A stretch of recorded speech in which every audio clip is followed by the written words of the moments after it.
우리 지역의 이슈를 짚어보는 시간 헬로 이슈토크 시작합니다.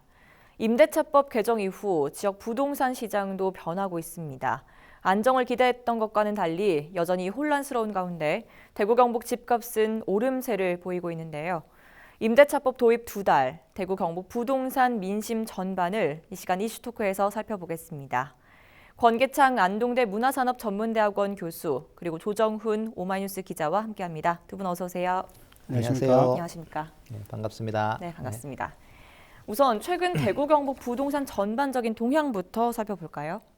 네, 대구 경북의 주택 거래량을 살펴보면 큰 폭으로 늘어났고요. 네. 또한 3분기 주택 매매 가격도 아주 큰 폭으로 늘어났습니다. 그래서 한국은행 대구 지역 본부가 지역업체 및 유관기관 등에 실시한 모니터링을 토대로 작성한 지역경제 상황을 기술한 지역경제보고서에 따르면은 최근 2달간의 주택 매매 및 월 평균 전세 가격은 2분기에 비해서 대구는 0.32%, 경북은 0.12%로 상승을 했습니다.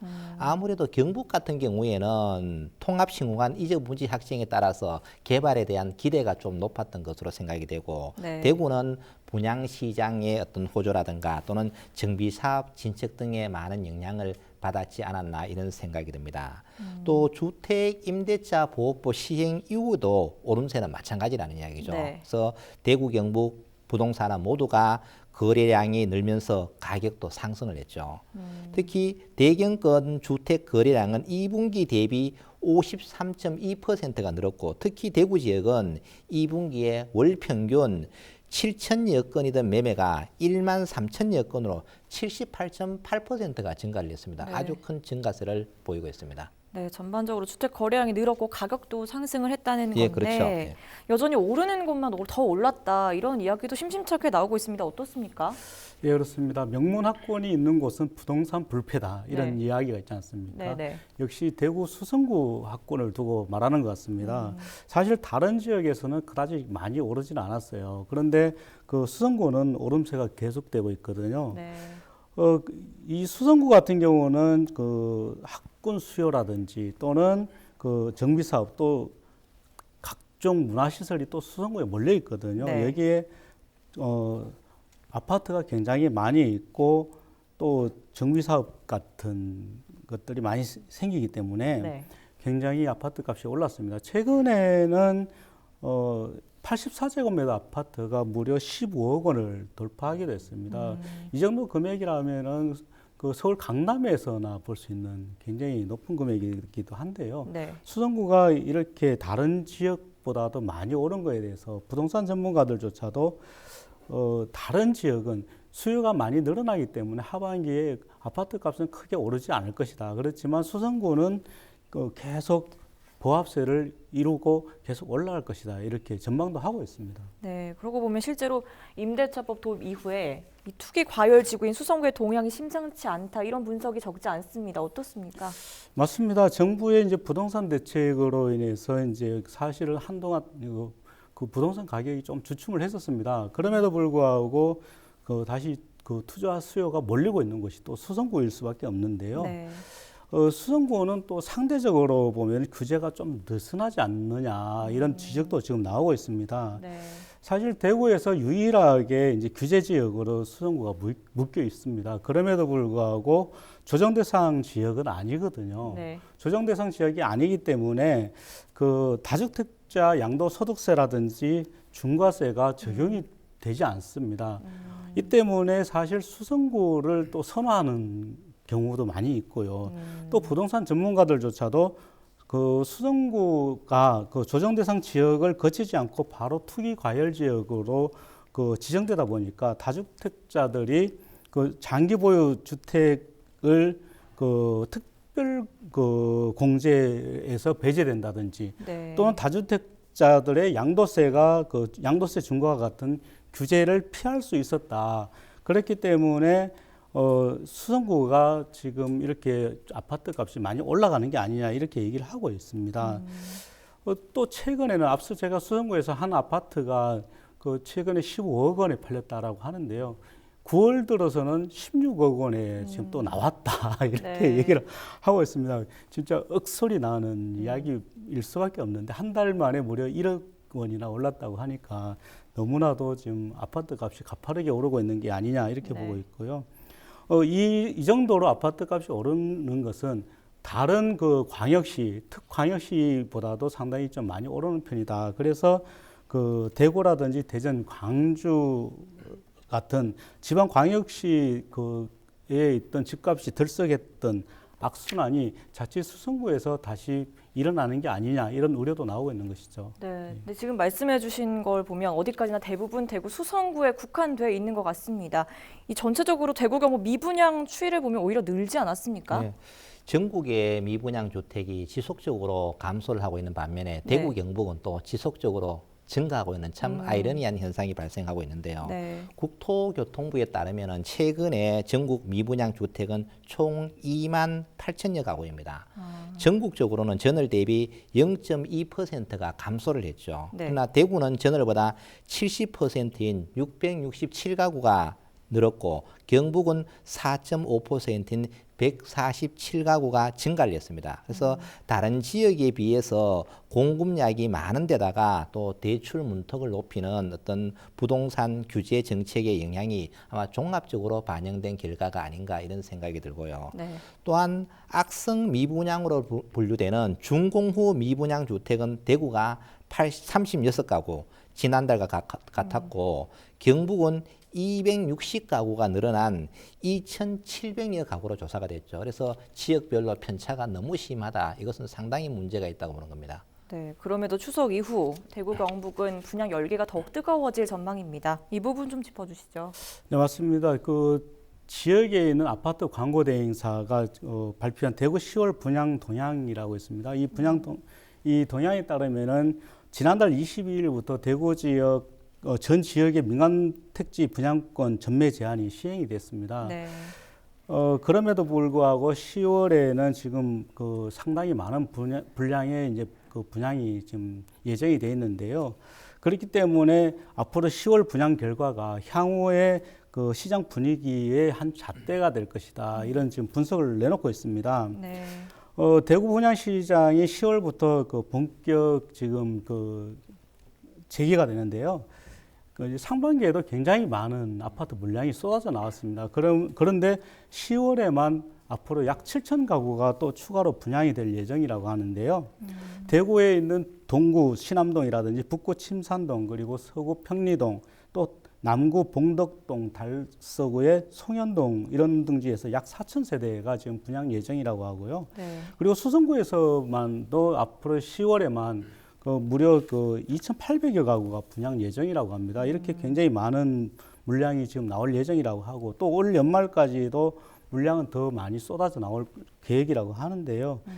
정부에서는 지난 9월에 그 지방광역시 민간택지라든지 그 공급주택의 분양권 전매 제한 기간을 6개월에서 최장 3년까지로 늘렸습니다. 그런 주택법 시행령을 이제 정부에서 의결을 했는데요. 대구의 그 분양 단지들 앞으로 이제 지금까지는 이제 전매 규제를 받지 않았지만 앞으로 10월 이후에 그 분양하는 단지들은 전매 규제를 받기 때문에 그 이후의 추세도 좀 봐야 될 것 같습니다. 네, 지금 말씀해주신 것처럼 지난 9월 말부터는 전매 제한이 강화가 됐는데요. 이런 영향으로 이미 8월 전까지 분양권 전매가 급증한 것도 확인이 됐지 않습니까? 이 부분 좀 짚어주시죠. 네, 그렇습니다. 지난달 22일부터 아파트 분양권 전매 제한이 강화가 됐습니다. 네. 대구의 경우에는 6월부터 8월까지 아파트 분양권 전매가 직전 3개월보다 87%나 급증을 했습니다. 물론 코로나19라든가 부동산 시장이 주춤했던 그런 영향도 있겠지만은 전매가 가능한 아파트 분양권을 미리 좀 확보해 두면 안 좋겠나는 심리적 영향도 있었는 것 같습니다. 네. 또 한국감정원의 부동산 통계 정보 시스템에 따르면 지난 6월부터 8월까지 3개월간 대구 경북 대구 분양권 전매 건수는 3천여 건이었어요. 그래서 이는 지난해 같은 기간 건수의 1,800여 건인 것과 비교해 볼 때 약 60%가 증가되었다는 것을 알 수가 있습니다. 또 물론 최근에는 대구에서 약 3만여 가구에 대한 어떤 분양 물량이 쏟아진 것도 원인이 될 수 있겠지만은 아무래도 전매 금지 전에 좀 미리 분양권을 확보해 두려는 이러한 심리적 영향이 많이 끼쳐질 것이라고 생각이 됩니다. 그렇군요. 그럼 이제 전월세 시장을 좀 살펴보겠습니다. 대구 아파트 평균 전세가가 6대 광역시 중 가장 높다는 얘기가 있던데요. 어떻습니까? 네, 맞습니다. 정부에서는 무주택자들을 보호하기 위해서 전월세 상한제라든지 또는 그 계약갱신 청구권제 등 새로운 임대차 보호법을 지금 시행을 하고 있습니다. 그럼에도 불구하고 참 아이러니하게도 그 전세 가격은 오히려 더 올라가고 있고 또 거래 절벽은 또 굉장히 많이 빚어지고 있거든요. 과연 이 무주택자들은 어디에서 살아야 될지 네. 참 어려운 상황입니다. 더구나 대구의 경우에는 지난 9월 아파트 평균 전세 가격이 6대 광역자치단체 중에서 가장 높은 금액을 형성을 했습니다. 약 2억 3천만 원 정도였는데요. 다른 광역시도와 비교를 하더라도 굉장히 좀 높은 편입니다. 네. 사실 이제 전국 평균하고는 좀 비슷한 편이긴 하지만 부산이 2억 500만 원 정도거든요. 그리고 인천은 2억 1천만 원 정도입니다. 대구보다도 그 규모가 큰 부산이나 또는 대구와 비슷한 인천이 대구보다도 낮은 편입니다. 또 광주와 같은 경우도 1억 9천만 원이고 대전도 2억 1,200만 원 정도에 불과한데 대구만 유독 상당히 높은 편이거든요. 그렇기 때문에 이제 그 아파트 전세 가격이 상당히 대구가 좀 높게 형성이 돼 있다 이렇게 볼 수가 있겠고 네. 또 아파트 평균 매매 가격도 대구가 다른 지역에 비해서 상당히 좀 높은 편입니다. 6대 광역시 중에서 가장 높은 그 평균 3억 2천만 원 후반대를 지금 형성을 하고 있는데요. 대구 시민들은 참 이리저리 힘든 나날을 보내고 있는 것 같습니다. 네, 지금 이런 가운데 또 새 임대차법의 영향으로 전세 물량 품귀 현상 우려하는 목소리도 뚜렷합니다. 대구 경북도 마찬가지죠? 예, 그렇습니다. 거래량이 많은 대구 수성구도 전세 매물이 현저하게 지금 줄어들고 있는 상황입니다. 실제로 210여 가구가 사는 수성구의 한 아파트의 최근 전세 물량은 한두 건 그나마저도 한두 달 사이에 5천만 원 이상이 올라버렸죠. 이러한 현상은 예년 같으면은 계약이 많이 이루어지지 않는 시기입니다. 그럼에도 불구하고 물량이 없어서 대기자들이 늘어나고 있는 상황이고요. 이것은 수성구만의 문제가 아니고 네. 또 동구에서도 살펴보면은 250여 가구가 사는 동구의 한 아파트 최근 사례를 보면은 전세 매물이 아예 없는 경우도 많아요. 또 실제로 전세 품귀 현상이 대구시 전역에 걸쳐서 나타나고 있고 주택 거래량이 늘어나는 것하고는 아주 대조적인 모습을 보이고 있는 것이 아마 오늘의 현실인 것 같습니다. 네. 전세 수급 지수를 한번 따져보면은 대구는 지난 7월 기준으로 173이었어요. 그러나 9월을 넘어서면서 192가 되는데 전세 수급 지수가 100을 넘으면은 부족하다는 의미입니다. 그래서 네. 지금으로서는 7년 만에 최고치를 기록해서 전세 부족 아마 대란이 일어났다고 해도 과언이 아닐 정도다 생각이 들고요. 이런 현상은 코로나19 사태 이후에 부동산 가격이 거의 없었는데 8월 이후에 전세 가격이 가파르게 오르고 있어요. 이것은 뭐냐면은 재건축이라든가 재개발 등에 따른 이주로 전세가 부족한 데다가 또 코로나19로 상당히 또 많은 문제 그리고 정부의 임대차 보호법이 시행이 됨으로 인해서 이것을 좀 더 가속화시켰지 않은가 이런 생각이 들어요. 그래서 결국은 서민을 보호한다는 임대차 보호법이 오히려 서민의 발목을 잡는 이러한 부작용도 우리가 한 번쯤은 고민해 봐야 될 것으로 생각이 됩니다. 네, 문제가 또 있습니다. 이른바 갭 투자라고 하죠. 시세 차익을 목적으로 주택을 매입하는 건데요. 지금 대구 경북에선 2030 세대가 갭 투자에 뛰어드는 사례가 늘고 있다고 합니다. 이것을 또 투기로 보는 입장과 내 집 마련을 위한 실수요자의 발버둥이라고 보는 입장이 충돌하고 있는데 대구 경북 사례를 자세히 좀 살펴주시죠. 예, 그렇습니다. 아무래도 갭 투자다 하면은 좀 나쁘게 본다면은 네. 부동산 투기다 이렇게 해서 최근에는 상당히 논란이 일기도 했습니다. 그럼에도 불구하고 요즘 그 2030 세대가 아파트 청약 당첨이 상당히 어렵기 때문에 그 갭 투자에 나서고 있다. 이게 좀 시사하는 점이 상당히 좀 있을 것 같은데요. 왜냐하면 앞서 말씀드렸다시피 갭 투자라고 하면은 부동산 투기로 또 지탄을 받고 있는데 왜 하필 2030 세대가 갭 투자에 나설 수밖에 없었나? 최근 대구에 이제 갭 투자자들 중에서 2030 세대의 비율이 약 30%인 것으로 나타났습니다.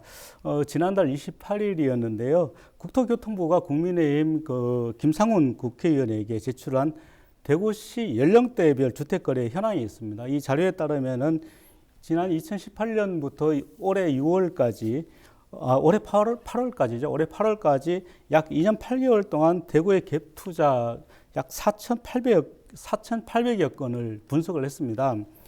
이 가운데 30대의 비중이 27.9%였는데요. 40대 다음으로 상당히 많았습니다. 네.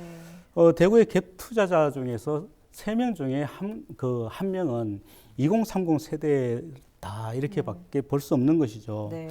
또 실수요와 또 투기를 구분하지 않고 갭 투자 자체를 시장 교란의 온상으로 지금 이렇게 취급하고 있는 분들도 상당히 많은데 이런 상황에서 내 집 마련을 하기 위해서 초기 자금 마련이 쉽지 않은 2030 세대에게는 어쩔 수 없는 상황에서 갭 투자가 이루어지고 있지 않는가 이렇게 지금 보여지고 있고요.